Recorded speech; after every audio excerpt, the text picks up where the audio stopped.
How are we, lads? Welcome back to the YouTube channel. My name is Nick from Australia, and welcome to the Friday night review. Apologies about the delay, guys. Just had a few things I had to take care of before I came on here tonight. But like I said, this is going to be I said on Instagram, this is going to be a fairly quick review tonight. Not going to be here for a long time. The first game was shit house. Don't even want to talk about it, but we kind of need to, I guess. But the last game, Bulldogs and Roosters, holy shit. Great game of footy. Great game of footy. Better game than I expected. I thought the Bulldogs would win well, but the Roosters, they showed up in that first half, but the Roosters weren't able to finish the game. They just choked it again. Bulldogs love a second half comeback, and that's what they do. That's what the Bulldogs do. They love a comeback. We saw that against the Raiders last week, and we saw it tonight once again. The Dogs love a comeback. Hello to the chat. Hello to the chat. Hello to Diggs_96. Hello to Josh, Rishi, Lismore Garbo, Tom Mitchell, Will Stormfan, Jason Reader, everyone that's tuning in. Hope you are all doing well. Do not forget tomorrow, guys. Make sure you tune in at 5:15. The Cowboys Manly play at 5:30 tomorrow night. We're going to be doing a live stream from about 5:15 onwards. So make sure you're there for it. You'll get my entire reaction to the Cowboys Manly game. So make sure you're there and you tune in and you enjoy the reaction, guys. It's going to be something else. Hello to Luke, Melbourne Storm fan. Hello to Ali and everyone's here. Lismore Garbo. Mark Nawar, not having an attempt at his last name was insane. You know, I kind of felt sorry for Mark. He scored that incredible try, one of the best tries of the year. But the friggin' Mark couldn't catch a bomb. I think he dropped about 4 or 5 bombs tonight. It was insane. He had some shocking errors, but that's rugby league, guys. That is rugby league for you. All right. Also, don't forget, guys. Do not forget to like the stream, subscribe to the channel, and also if you want to donate to the channel, you are more than welcome to do so. You've got PayPal, you've got PayID, you've got Super Chat. All 3 options are available. So if you want to donate to the channel, you can do that. If you do decide to donate, I would recommend PayPal or PayID. The money goes in instantly. If you do Super Chat, I don't get the money for about 7 weeks. So those options are there. But anyway, let's get into the review tonight. Friday night football, and we'll start with the bottom 4 clash, the dreadful bottom 4 game. Oh, goodness me. Newcastle Knights, Parramatta Eels. This game was absolutely, it was gross. Knights and Eels was an absolutely awful game of football. Awful game of football, man. I thought Newcastle, once again, their attack is a joke. You know what? And I'm going to say this as well. All the stuff that Willie Mason has said about Tyson Gamble being a shit player and whatever, he's not wrong. He is not wrong. Everything Willie Mason said about Tyson Gamble was nothing but facts. Tyson Gamble is one of the shittest players I've seen in a while. As a halfback, he sucks. He has no idea how to control the side. His game management is dreadful. And overall, he's just a shit player. Do not rate Tyson Gamble at all. I think he's a really poor player. I think anyone in the NRL could outplay him. He is dreadful, man. The Knights, and you look at the Knights, they're awful. They're absolutely awful at the moment, and they are so hard to watch. I literally had to get out of my chair twice. I had to get up from the lounge twice, run to the bathroom, wash my face with cold water just to stay awake. That's how bad this game was. It's not nothing to do with Parramatta. Parramatta did well. They dominated this game. They were dominant. They deserved the win. But Newcastle are a joke. And the whole thing about Adam O'Brien, here's the thing. He has got the Knights to the finals 4 times in 5 years. But it comes to a stage, can he get them to the level past that? It doesn't look like it. And it might be difficult to sack O'Brien, and it might even be a little bit unfair because his resume is very good at getting teams to the final series. But sometimes you just need a new voice. Sometimes you just need a new game plan, a new system. And if I'm Newcastle, I think it's time you move him on. I think it's time. It definitely is going to be a little bit unfair for sure. No doubt about it. But the way the Knights are playing at the moment, they'll be lucky to score 14 points next week. Who do they even play next week? The Knights. They play the Panthers on my birthday at Bathurst. And yes, guys, my birthday is next Saturday. The Panthers and Knights in Bathurst. So that'll be a Origin depleted Penrith against the Knights. And to be honest, I'll probably tip the Origin depleted Penrith over the Knights. The Knights are horrible. How can anyone tip the Knights after that shit? Today, they were awful. Awful to watch. There are a couple of players on Newcastle that I think, play well and they deserve better. But, gee whiz. Parramatta, man. I've got to give them credit. They were good in this game, Parramatta. They played really well. Moses, Dylan Brown, they did their thing tonight. They were both very strong. Lomax had 2 tries in his return, although don't want to be too negative of the Lomax thing, but he was up against a debutant tonight. So form-wise, it's hard to say, Lomax, you got to put him in the Origin team. He was up against a debutant tonight. And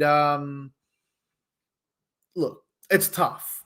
It's tough because you can look at the game and go, all right, Lomax had 2 tries. He must have played outstanding. Put him in the Origin side. But when you look at it and you watch the game itself, Lomax wasn't that great. Like, he wasn't a 9 out of 10. He still had his moments. And he wasn't at his best. But he scored 2 tries. Do I think Lomax gets picked for New South Wales? No, I don't. I think guys like Jacob Kiraz deserve a spot over Lomax. Kiraz has been playing consistent all year. And look, I'm not really a Jacob Kiraz guy. I'm not a big Kiraz fan. Do I think he's the top 3 winger in the game? No, I don't. But would I have him over Lomax at the moment? I think I would. And his form has been better. And he's been playing consistently.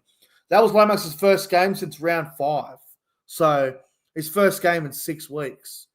So it'd be a little bit tough for Lomax to have one game against one of the shittest teams in the comp, against a debutant, and then just throw him straight into the Origin arena. That would be a bit difficult. But yeah, Parramatta, very, very strong performance. 28-6 in the end.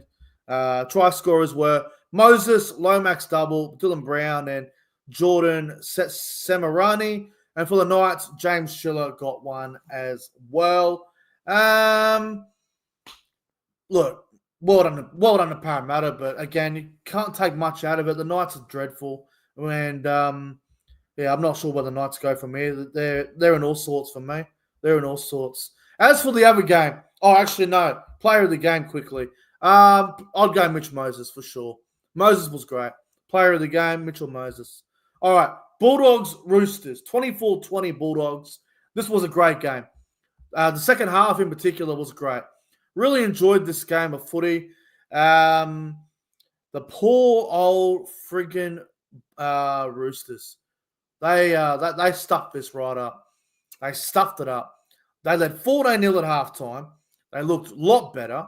They were playing well. But you can just never write off the Bulldogs. We saw last week in Canberra when they were down 20-0. They came back. They won the game 32-20. Roosters letting 14-0. I was not confident that the Dogs were out of the game. There's no way. They weren't out of it. They were They were going good. They came back so well, man. Seriously. What a second half from the Bulldogs. You had Matt Burton.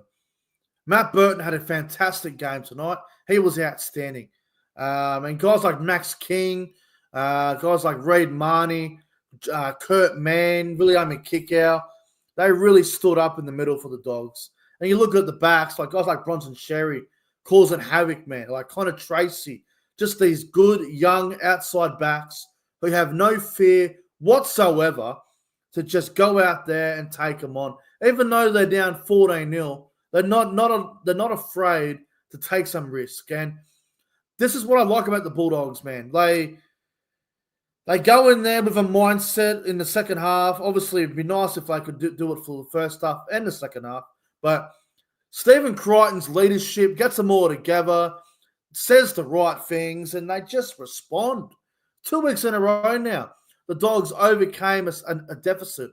20-0 last week, 14-0 this week. Just very good. But they need to get the starts right, guys. They need to get the starts right. And if they do, they'll be even better than what they are at the moment. Now, there was a tough no try against the Roosters. I think it was Robert Toya's no try. I believe it was Robert Toya. Let me just try and find it. I'm certain it was Robert Toya. Yes. So the Robert Toya no try. Guys, I thought that was a tough call. The rule at the moment is if you're in a try-scoring situation, if you lose possession of the ball and you don't regrip it, they're going to consider it a knock-on. Even if the ball, like, say you've got the ball in your hand.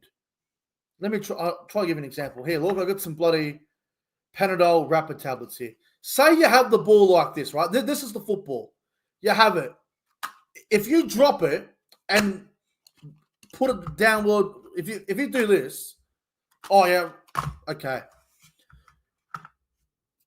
They're still saying it's a no try. So if you lose the ball out of your hand and ground it with your hand, they're saying no try. You have to re-grip the ball and put the ball down. In those situations where it's happening at very fast speed, how are you meant to re-grip the ball? Like, in my opinion, if you have the ball in your hand like this and you still manage to have downward pressure on the ball before it hits the ground, it should be a try. It should be a try. But the stupid rule book at the moment, and I think, because I watched the game on Channel 9 tonight, Joey Johns and everyone was blown up about it. It was ridiculous. And I'm not saying it cost the Roosters the game or anything because they should have protected a 14-0 lead. It's their own fault. But I don't understand how that's a knock-on. Like, if you have the ball, downward pressure, he still has his grip on the fucking ball. It's a try. It's 100% a try. I don't see how it's a knock-on. If he bounces in and he doesn't if he doesn't put it downward with pressure, fair enough. Fair enough. But there's been some shockers at the moment with that. But that was a disappointing try, man. A disappointing no try. I thought that should have been awarded. But yeah, the Bulldogs, they got back in the game. They started the second half off very well, man. William Kickout scoring. The Dogs scored 3 tries in the space of 13 minutes. And they got in front there at 18-14, and the Dogs looked like they're going to really kick on with this game. But then Mark, I'm not even going to say the rest. Marky Mark does a kick before he goes into touch. The ball somehow bounces infield, and then he ends up getting it and scoring. Marky Mark's try in the corner is one of the best tries of the year. It probably is the try of the year right now. It's going to take a hell of a try to beat that. That was one of the best tries I've seen in a while. That was absolutely incredible. Marky Mark's try was insane. And then you had Senden Smith's kick from the sideline, put the Roosters in front. 20-18 Roosters, and there's about 10 minutes to go. I thought that was going to win. I thought that was going to win them the game.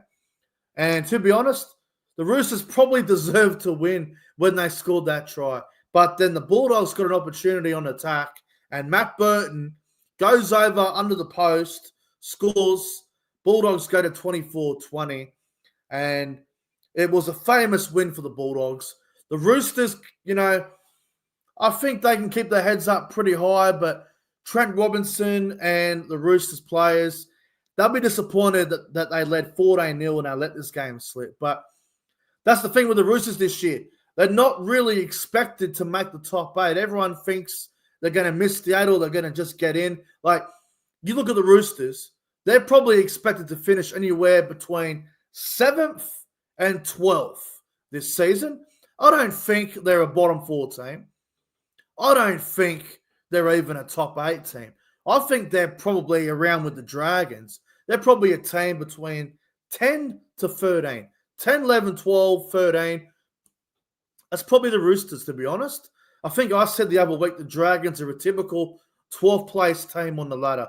Well, the Roosters, for me, are a typical 11th place team. They're not a top 8 side. They're probably a few steps behind the 8. But this was a great game. The Bulldogs came back. Roosters will be disappointed, but great game of footy. Dogs get it done in the end. Now, next week, obviously, Origin affected. The Bulldogs will play Thursday night against the Dolphins. In that game, the Bulldogs will be without Stephen Crichton won't be there. He'll be in Origin duty. Carraz could be out. Kurt Mann could be out as well. Matt Burton, potentially. I don't think Burton will be there, but I think the Bulldogs will be without Critter, Carraz, and maybe Kurt Mann. And as for the Roosters, they take on the Sharks next Saturday night at Central Coast Stadium. And the Roosters will be without, you got to think, Spencer Leniu, Connor Watson, maybe Tedesco, maybe Angus Crichton. So both teams will obviously have a few out next week. But, yeah, be interesting to see how both sides do go next week. Cruz on report. I didn't say that, but I think I think Critter will be fine. He'll play Origin, bro. He'll be there. But, yeah, great game of footy. My player of the game, tough one to pick because there was a lot of good Bulldogs players out there, especially in that second half. There were a lot of good players. But you know what? Might sound a bit crazy, and I'm not sure how many are going to agree with this, but my player of the game is the Bulldogs front rower, Max King. I was very impressed with Max King's performance. He ran for 189 meters, and he played 55 minutes, and every time the Roosters forwards would come at him, he held his own. Like, Spencer went at him a few times. Nafua White did as well. Radley. They all ran at Max King a lot. And to Max King's credit, he held his own. So, Max King, for me, player of the game. Well deserved. Well deserved. Although some will say Matt Burton, but I'll go Max King. Thought he was great. Anyway, guys, thanks for watching the review. Do not forget to like and subscribe to the channel, guys. Like I said, I'll be on tomorrow for the Cowboys and Manly live stream watch along. So make sure you tune into that one from 5:15 onwards. Going to be a big game, Cowboys and Manly. Last week's stream was successful. We had a lot of viewers, and it was a 30-all draw, so it was quite entertaining. Hopefully we have some bloody better internet. Hopefully the internet's working better, but we'll see how we go. Just quickly in the chat, Max King, he'll be great for New South Wales. He's not playing for New South Wales, bro. He's actually going to play for England, apparently. So, yeah, we'll see what happens. All right, guys, I'm out of here. Like and subscribe. See you guys tomorrow night or tomorrow evening, whatever. See you later.